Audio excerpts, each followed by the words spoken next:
আসসালামু আলাইকুম সুপ্রিয় শিক্ষার্থীবৃন্দ, পিসিএম একাডেমিতে তোমাদের সবাইকে স্বাগতম। আচ্ছা, এখন আমরা গুরুত্বপূর্ণ জেনারেল ম্যাথের গুরুত্বপূর্ণ একটা অধ্যায় শিখব, সেটা হচ্ছে সূচক। তো সূচক হচ্ছে খুবই দরকারি একটা অধ্যায়। একটা রাশিকে গুণ করি, এভাবে লিখলাম a to the power n, a to the power n। তো এখানে কথা হলো এর মানে কি, এর মানে হলো ভিত্তি, এর মানে হলো ভিত্তি, আর n এর মানে হলো পাওয়ার। ঠিক আছে, তো পাওয়ার বা মাত্রা বা ঘাত, ঠিক আছে, এর অনেকগুলো নাম আছে। আবার আমরা শক্তিও বলতে পারি, ঠিক আছে, শক্তি। এখন এই শক্তিটা তাহলে n বলতে, তার মানে a to the power n বলতে আমরা আরও একটা বিষয় বুঝবো। a to the power n মানে হলো a কে কতবার গুণ করা হয়েছে। তাহলে a to the power n বলতে a to the power n হলো a কে n সংখ্যক বার গুণ করা হয়েছে। ঠিক আছে,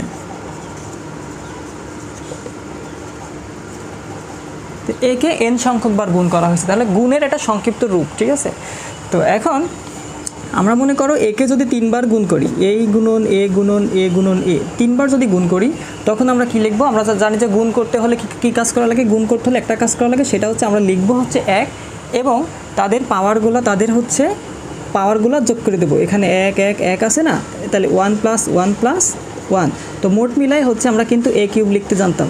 ঠিক আছে, আমরা কিন্তু জানি 3টা a গুণ করলে a কিউব হয়। কেন a কিউব হয়? তাদের প্রত্যেকের পাওয়ার ছিল 1 করে, প্রত্যেকের পাওয়ার, যদি পাওয়ার না থাকে 1, ঠিক আছে, কোনো কিছুর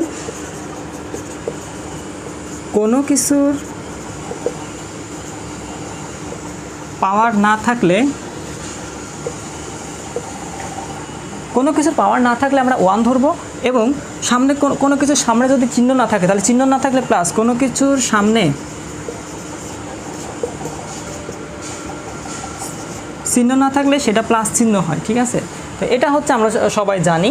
তো এখন জানতে হলে, এখন আমাদের এই অধ্যায়ে কিছু সামান্য কয়েকটা সূত্র আছে। এই অধ্যায়টা এসএসসির ম্যাথের মধ্যে সবচেয়ে সহজ একটা অধ্যায়। ঠিক আছে, সবচেয়ে সহজ একটা অধ্যায়, সবচেয়ে সহজভাবে আমরা করার চেষ্টা করবো ইনশাআল্লাহ। ঠিক আছে, তো চলো আমার সাথে তোমরা চলো শুরু করে দিই আমরা একসাথে।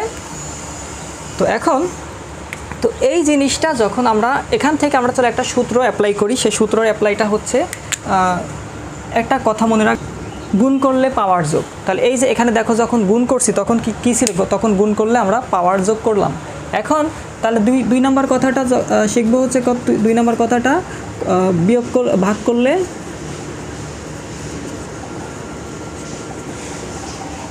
কি বিয়োগ? ভাগ করলে হচ্ছে পাওয়ার বিয়োগ।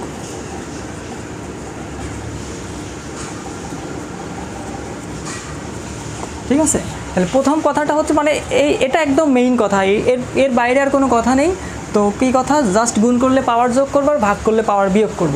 আচ্ছা, এখন আরেকটা কথা যদি আমরা এখান থেকে জেনে রাখি, তো জেনে রাখো কি, যদি মনে করো কোনো সংখ্যা হলো, কোনো সংখ্যা, এই সংখ্যাটার হচ্ছে যদি a ≠ 0 হয়, a ≠ 0 হয়, তখন কোনো কিছুর পাওয়ার যদি 0 হয়, এটার মান হচ্ছে 1, এটার মান হচ্ছে 1।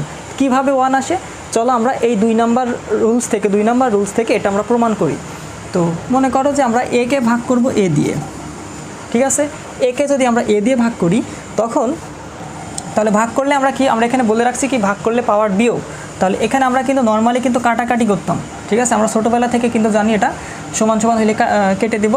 এখন এই যদি আমরা না কেটে কি লিখবো? না কেটে লিখবো হচ্ছে, এখানে মনে করো যে 1 আছে, তাহলে একটা a লিখবো। ঠিক আছে, আমরা লিখবো কত? একটাই a লিখবো, এবং এই একটাই লেখার পরে হচ্ছে প্রথমটার জন্য 1 দিব, এবং নিচেরটার পাওয়ার কত? নিচেরটার পাওয়ার হচ্ছে 1। এখন নিচ থেকে কোনো কিছু উপরে গেলে মাইনাস দিব। এখানে আমরা আরও একটা জিনিস মনে রাখতে পারবো, যদি নিচ থেকে উপরে গেলে চিহ্ন চেঞ্জ।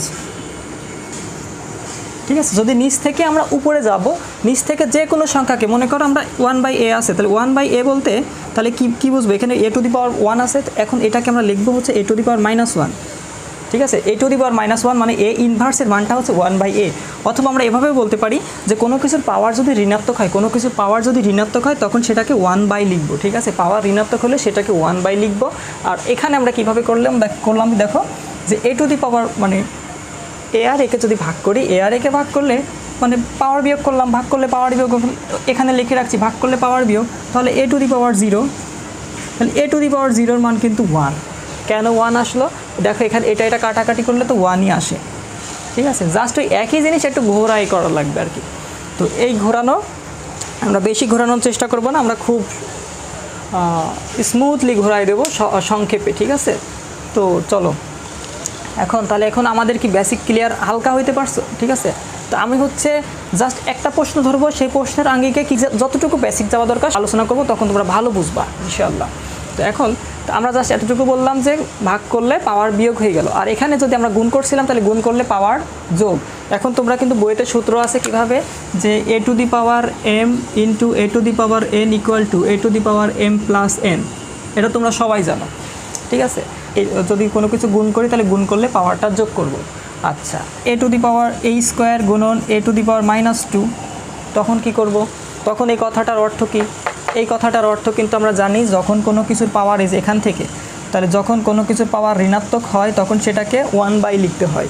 তাহলে কীভাবে? দেখো এ ইনভার্স ছিল, আমরা জাস্ট এটাকে উল্টায়, মানে এপাশ থেকে এপাশে যাইতে পারি এবং এপাশ থেকে এপাশে মানে অল্টারনেট করতে পারি। আচ্ছা ঠিক আছে, তাহলে এই একই জিনিস দেখো এখানে পাওয়ার 1 ছিল, 1 থেকে আমরা 1 লিখছি। এখন a ইনভার্স 2, ঠিক আছে? a ইনভার্স 2, তাহলে এই a ইনভার্স 2কে আমরা কীভাবে লিখতে পারি? 1/a স্কোয়ার, ঠিক আছে? 1/a স্কোয়ার মানেই a ইনভার্স 2। আচ্ছা, তো এখানে আমরা কি কাজ করব? এখন আমরা বলবো হচ্ছে যেহেতু গুণ করতেছি না, তাহলে গুণ করতে হলে পাওয়ার যোগ করে দেবো। তাহলে কত? 2 - 2, আচ্ছা, equal a to the power 0। এখন তুমি যদি এভাবে লিখতে চাও, যে আমরা তো বললাম যোগ করবো, এখন তো বিয়োগ করে ফেলছি, তো এখন কি বলবো?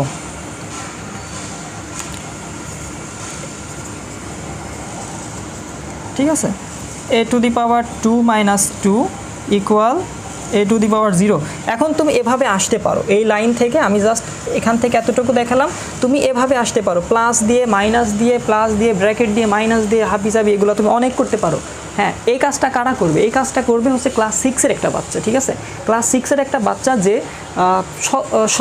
সবেমাত্র সে মানে এই ঋণাত্মক চিহ্নের যোগগুলা শিখতেছে, তখন সে এভাবে কাজ করবে। তুমি ক্লাস 10-এ উঠে পড়ছো, ঠিক আছে? তুমি এখন ক্লাস 10-এর বাচ্চা, এখন হাই স্কুল লেভেলের, তুমি এখন বড় ভাই, তো তুমি বড় ভাই, তোমার বড় ভাইয়ের ম্যাথটা বড় ভাইয়ের মতোই হবে, ঠিক আছে? তো এখন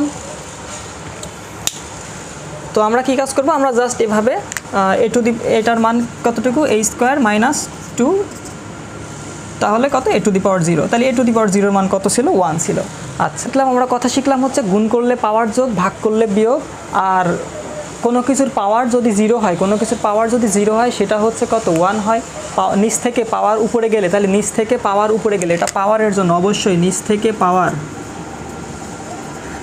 পাওয়ার উপরে গেলে পাওয়ারের চিহ্ন পরিবর্তন হবে, উপর থেকে আসলেও পরিবর্তন হবে, নিচ থেকে গেলেও পরিবর্তন হবে। আচ্ছা, তাহলে উপর থেকে নিচে অথবা নিচ থেকে উপরে, উপর থেকে নিচে তুমি যদি পরিবর্তন করো, তাহলে উপরে যদি প্লাস থাকে নিচে এসে মাইনাস হবে, নিচে যদি মাইনাস থাকে উপরে যায় প্লাস হবে। আচ্ছা, এখন আর কি কথা শিখলাম? এই যে যদি কোনো কিছুর পাওয়ার ঋণাত্মক থাকে, পাওয়ার ঋণাত্মক হলে 1/, পাওয়ার নেগেটিভ হলে 1/, ঠিক আছে? তাহলে 1, যদি কোনো কিছুর পাওয়ার নেগেটিভ হয় তাহলে সেখানে 1/। জাস্ট এই ছোট্ট কয়েকটা কথা মনে রাখো।